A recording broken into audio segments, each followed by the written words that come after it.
ಇನ್ನು ಮುಂದೆ ಈ ಹೋರಾಟ ಈಗ SIT ಏನು ತನಿಖೆ ಮಾಡ್ತಾ ಇದೆ, ಆ SITಗೆ ಇನ್ನೂ ಹೆಚ್ಚಿನ ಸ್ವಾತಂತ್ರ್ಯ, ಇನ್ನೂ ಹೆಚ್ಚಿನ ಶಕ್ತಿಯನ್ನು ಕೊಡಬೇಕು. ಯಾಕಂತ ಹೇಳಿದ್ರೆ ಕಳೆದ ಏನು ಒಂದು 2 ತಿಂಗಳಿನಲ್ಲಿ ತನಿಖೆ ಆಗಿದೆ, ಅನೇಕ ವಿಷಯಗಳು ಗೊತ್ತಾಗಿದೆ.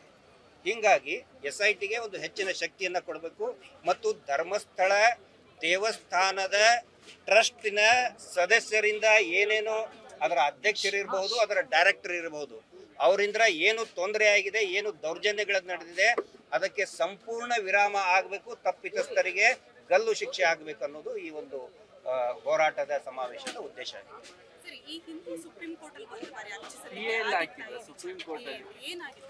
ಅಲ್ಲ, ಅದಕ್ಕೆ ಸಂಬಂಧಪಟ್ಟಂತೆ ಅಲ್ಲ ಅಲ್ಲ ಅಲ್ಲ ನೋಡಿ, ಇಲ್ಲಿ ಸುಪ್ರೀಂ ಕೋರ್ಟ್ ನಲ್ಲಿ PIL, it was a public interest litigation. ಈಗ ಅಲ್ಲಲ್ಲ, ವಜಾ ಅಲ್ಲ, ವಿತ್ ಕಾರಣ ಕೇಳಿ ಅವರು ಡಿಸ್ಪೋಸ್ ಮಾಡಿದ್ರು. 2 ಕಾರಣವನ್ನ ಅವರು ಕೊಟ್ಟಿದ್ರು. ವಿಟ್ನೆಸ್ ಪ್ರೊಟೆಕ್ಷನ್ ಆಕ್ಟ್ ಅಲ್ಲಿ ಕೊಡಬೇಕು, ಅವರಿಗೆ ವಿಟ್ನೆಸ್ ಪ್ರೊಟೆಕ್ಷನ್ ನೀವು ಕೊಡಬೇಕಾಗತ್ತೆ, ಮತ್ತು FIR ನ ದಾಖಲೆ ಮಾಡಬೇಕು.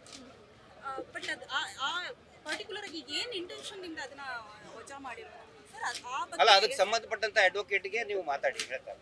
I am not an advocate, ಅದರದ್ದು ಅಡ್ವೊಕೇಟ್ ನಾನಲ್ಲ. ಮುಂದಿನ ಹೋರಾಟ ಆಗಿರುತ್ತೆ. ಮುಂದೆ ನೋಡಿ, ಇಡೀ ರಾಜ್ಯ ಮತ್ತು ದೇಶದಲ್ಲಿ ವಿಶೇಷವಾಗಿ ಮೀಟರ್ ಬಡ್ಡಿ ದಂಧೆ ಏನು ನಡೀತಾ ಇದೆ ಮತ್ತು ಈ ಕೊಲೆಗಳು ಏನು ನಡೆದಿದ್ದಾವೆ. ಈಗ ಏನಾಗಿದೆ, ನಾನು ನಿಮಗೆ ಒಂದು ಚುಟುಕಾಗಿ ಹೇಳ್ತೀನಿ. ಒಂದು ಕೊಲೆ ನಡೀತದೆ, ಆಯ್ತು, ಕೊಲೆ ನಡೀತು. ಆ ಕೊಲೆ ನಡೆಯೋದನ್ನ ಒಬ್ಬನ ನೋಡಿದ ಅವನು ನೋಡಿದವನು ಏನು ಮಾಡ್ತಾನೆ ಹೇಳಿ, ಪೊಲೀಸ್ ಸ್ಟೇಷನ್ಗೆ ಹೋಗಿ ದೂರು ಕೊಡ್ತಾನೆ. ಈಗ ಏನಾಗಿದೆ, ನೀನು ಯಾಕೆ ನೋಡಿದೆ, ಅದೇ ಷಡ್ಯಂತ್ರ. ನೀನು ಯಾಕೆ ಪೊಲೀಸ್ ಸ್ಟೇಷನ್ ಕಂಪ್ಲೇಂಟ್ ಕೊಟ್ಟೆ, ಅದೇ ಷಡ್ಯಂತ್ರ. ಕೊಲೆ ಯಾರು ಮಾಡಿದ ಅವನ ಬಗ್ಗೆ ಯಾರು ಈ ದೊಡ್ಡವರು ಯಾರು ಮಾತಾಡ್ತಾ ಇಲ್ಲ, ರಾಜಕೀಯ ಪಕ್ಷದವರು ಮಾತಾಡ್ತಾ ಇಲ್ಲ. ಇಲ್ಲಿ ಮುಖ್ಯ ಆಗ್ಬೇಕಾಗಿರುತ್ತೆ ಯಾವುದು, ಕೊಲೆ ಆಗಿದೆ ತಾನೆ, ಯಾರು ಕೊಲೆ ಮಾಡಿದ ಅವನು ಹಿಡಿಬೇಕು ತಾನೆ. ನೀನು ಕೊಲೆ ಮಾಡಿದ್ದು ಯಾಕೆ ನೋಡಿದೆ, ನೀನು ಯಾಕೆ ಕಂಪ್ಲೇಂಟ್ ಕೊಟ್ಟೆ, ಅದೇ ಷಡ್ಯಂತ್ರ. ಅದು ಆಗ್ತಾ ಇದೆ, ಅದು ಆಗಬಾರ್ದು. ಹಿಂಗಾಗಿ ಮುಂದಿನ ದಿನಗಳಲ್ಲಿ ಈ ಹೋರಾಟ ಏನಂತ ಇದ್ರೆ, ಬರೀ ಈ ಒಂದೇ ಪ್ರಕರಣದಲ್ಲಿ ಇದರಿಂದ ನಮ್ಮ ಉದ್ದೇಶ ಇರೋದು, ಸೌಜನ್ಯ ಹೋರಾಟದ ಮೂಲ ಉದ್ದೇಶ ಇರೋದು, ಇಡೀ ರಾಜ್ಯದಲ್ಲಿ ಏನು ಅತ್ಯಾಚಾರಗಳಾಗ್ತಾ ಇದೆ, ಇಡೀ ದೇಶಾದ್ಯಂತ ಪ್ರತಿ 27 ನಿಮಿಷಕ್ಕೆ ಒಂದು ಅತ್ಯಾಚಾರ ಆಗ್ತಾ ಇದೆ. ಇಟ್ ಇಸ್ NCRB ರಿಪೋರ್ಟ್ ಹೇಳುತ್ತೆ, ನ್ಯಾಷನಲ್ ಕ್ರೈಮ್ ರೆಕಾರ್ಡ್ ಬ್ಯೂರೋ ಹೇಳುತ್ತೆ. ಈ ದೇಶದಲ್ಲಿ 27 ನಿಮಿಷಕ್ಕೆ ಒಂದು ಸೆಕ್ಸುವಲ್ ಅಬ್ಯೂಸ್ ಆಗ್ತಾ ಇದೆ. ಅದು ನಿಲ್ಲಬೇಕು. ಸೌಜನ್ಯ ಆ ಹೋರಾಟದ ಪ್ರತೀಕ.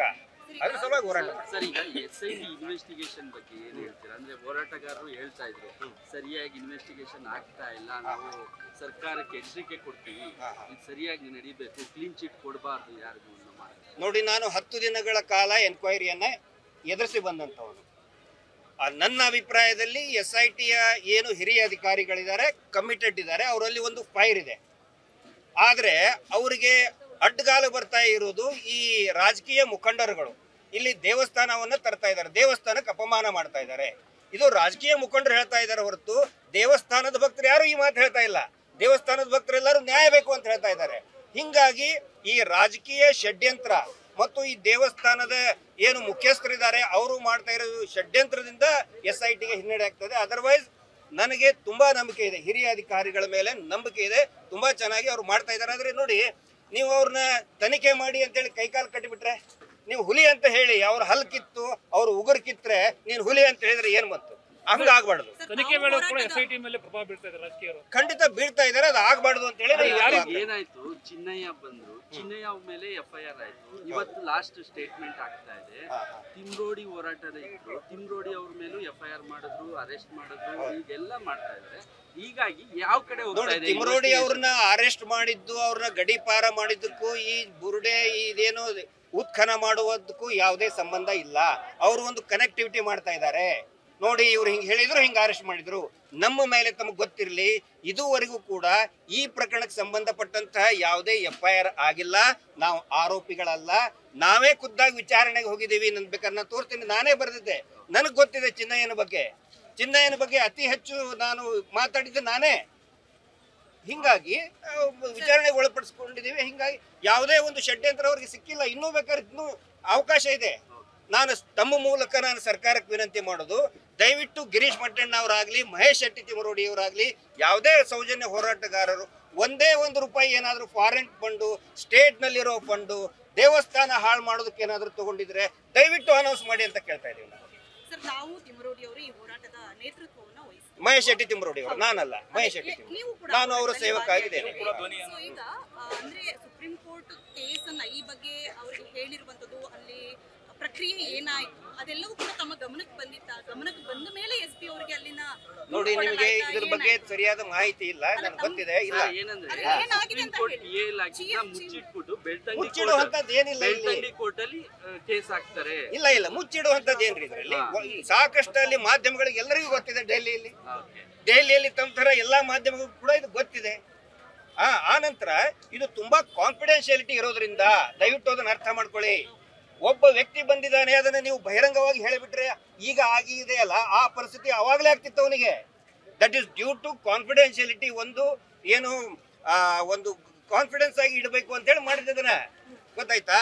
ಬೇಕು ಅಂತ ಏನು ಮುಚ್ಚಿಟ್ಟಿಲ್ಲ, ಅರ್ಥ ಆಯ್ತಾ? Hope it is clear. ತಮ್ಮ ಡೌಟ್ ಕ್ಲಿಯರ್ ಮಾಡಿದ್ದಾರೆ. ಅಲ್ಲಿ ಪ್ರೈವೇಟ್ ಇಂಟ್ರೆಸ್ಟ್ ಅಂತ ಬಂತ ಸರ್, ಪ್ರೈವೇಟ್ ಇಂಟ್ರೆಸ್ಟ್ ಅಂತ ಏನಾದರೂ ಹೇಳಿದ್ರು? ಪ್ರೈವೇಟ್ ಅಲ್ರಿ, ಇಟ್ ಇಸ್ PIL ಅಂದ್ರೆ it is not private interest litigation, it is public interest court litigation. ಅಭಿಪ್ರಾಯ ಪಟ್ಟಿರೋದು ಇದು ಪ್ರೈವೇಟ್ ಇಂಟ್ರೆಸ್ಟ್ ಅಂತ ಹೇಳಿ ಡಿಸ್ಮಿಸ್ ಮಾಡಿರೋದು. ನೋಡಿ, ಅದರಲ್ಲಿ ನಿಮ್ಮ ಅಡ್ವೊಕೇಟ್ ಅದ್ರ ಬಗ್ಗೆ ಏನೋ ಮಾಹಿತಿಯನ್ನ ಕೊಡ್ತಾರೆ. That is a public interest litigation, ಅದು not a private interest litigation. ಆಮೇಲೆ ವೇದಿಕೆ ಮೇಲೆ ಒಂದು ಮಾತು ಹೇಳಿದ್ರಿ, ಹ್ಯೂಮನ್ ಟ್ರಾಫಿಕಿಂಗ್ ಆಗ್ತಾ ಇದೆ ಅನ್ನೋ ಮಾತುಗಳನ್ನ.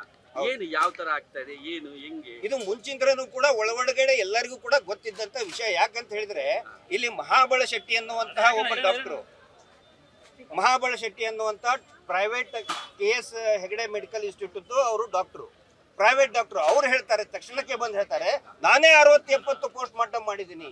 So what is the meaning? ಒಬ್ಬ ಪ್ರೈವೇಟ್ ಡಾಕ್ಟರ್ ಅಲ್ಲಿ ಯಾಕೆ ಬರ್ತಾರೆ? ವಾಟ್ ಬಿಸ್ನೆಸ್ ಈ ಹ್ಯಾಸ್ ದೇರ್? ಹಿಂಗಾಗಿ ಆನಂತರ ಇದ್ರ ಬಗ್ಗೆ ಈ ಬಾಯಿ ಮಾತಿಂದ್ರೆ ಅನೇಕ ಸಂಶಯಗಳು ಬಂತು. ಆದ್ರೆ ನೋಡಿ, ಅಯ್ಯಪ್ಪ ಅನ್ನೋರು ಕೂಡ ಆಸ್ಪತ್ರೆಗೆ ಹೋಗಿದ್ರು ಅಂತ ಅವ್ರು ಹೇಳ್ತಾ ಇದ್ದಾರೆ. ಎಲ್ಲಿ ಇದರಿಂದ ಆನಂತರ ಇನ್ನೊಬ್ಬ ಬಸವಣ್ಣಪ್ಪ ಅಂತ ಮೋಸ್ಟ್ಲಿ ಬಂದಿರ್ಬೇಕಿಲ್ಲ, ದಯವಿಟ್ಟು ಅವ್ರ ಜೊತೆಗೂ ಮಾತಾಡಿ. Missing from hospital, Ghataprabha hospital Belgaum. ಅವರು ಮಕ್ಕಳು ಹೋಗ್ತಾರೆ ಎಲ್ಲಿ ಆಸ್ಪತ್ರೆಗೆ, ನಮ್ಮ ಅಪ್ಪ ಎಲ್ಲಿ ಅಂತ ಹೇಳಿದ್ರೆ ಧರ್ಮಸ್ಥಳದವ್ರು ಕರ್ಕೊಂಡು ಹೋದ್ರು, ಮಿಸ್ಸಿಂಗು. ಆ ನಂತರ ಹೇಳ್ತಾರೆ ಧರ್ಮಸ್ಥಳದಲ್ಲಿ ಹೌದು ಕರ್ಕೊಂಡು ಹೋಗಿದ್ವಿ, ಅಲ್ಲಿಂದ ಮಿಸ್ಸಿಂಗು. ಸೊ ಏನಾಗ್ತಾ ಇದೆ ಇಲ್ಲಿ? ಸೊ ಒಂದು ಸಂಶಯನ ನಾನು ವ್ಯಕ್ತಪಡಿಸಿದ್ದೇನೆ. ಅದ್ರ ಬಗ್ಗೆ SIT ಅವರು ಕೂಡ ಗಮನ ಹರಿಸ್ತಾ ಇದ್ದಾರೆ ಅಂತ ಅಂದ್ಕೊಂಡಿದ್ದೀನಿ.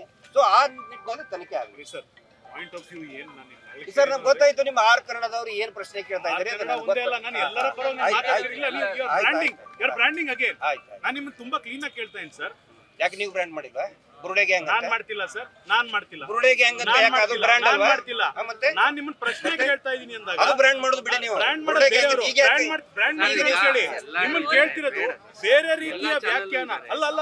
ನಾನ್ ಬ್ರ್ಯಾಂಡ್ ಮಾಡಿ ಸರ್, ಬೇರೆ ರೀತಿಯ ಚಾನೆಲ್ಗೆ ರೆಸ್ಪೆಕ್ಟ್ ಕೊಡ್ತೀನಿ ಸರ್. ಅದಕ್ಕೆ ಸರ್, ಬೇರೆ ರೀತಿಯಲ್ಲಿ ವ್ಯಾಖ್ಯಾನ ಮಾಡ್ತಿದ್ದಾರೆ. ಮುಚ್ಚಿಟ್ಟಿರುವಂತ ಹುನ್ನಾರ ಅಂತ ಹೇಳ್ತಿದ್ದಾರೆ. ಆಲ್ರೆಡಿ ನಾನು ಹೇಳಿದ್ದಲ್ಲ.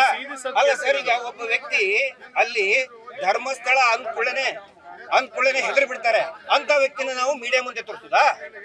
ಜೀವಂತ ಇರ್ತಾನ ಅವನು? ರಹಸ್ಯವಾಗಿ ಯಾಕೆ ಇಟ್ಕೊಂಡಿದ್ದು ಅಂತ ಪರ್ಮನೆಂಟ್ ಆಗಿ ರಹಸ್ಯ ಇಟ್ಕೊಳ್ಳಿಲ್ಲ. ಎಸ್ ಎಕ್ಸಾಕ್ಟ್ಲಿ, ಜೀವ ಭಯ ಇತ್ತು. ಜೀವ ಭಯ ಇರೋದಕ್ಕೆ ಹೇಳಿಲ್ಲ. ಇಷ್ಟ ವೆರಿ ಸಿಂಪಲ್. ಆಯ್ತು, ಥ್ಯಾಂಕ್ ಯು ಸರ್.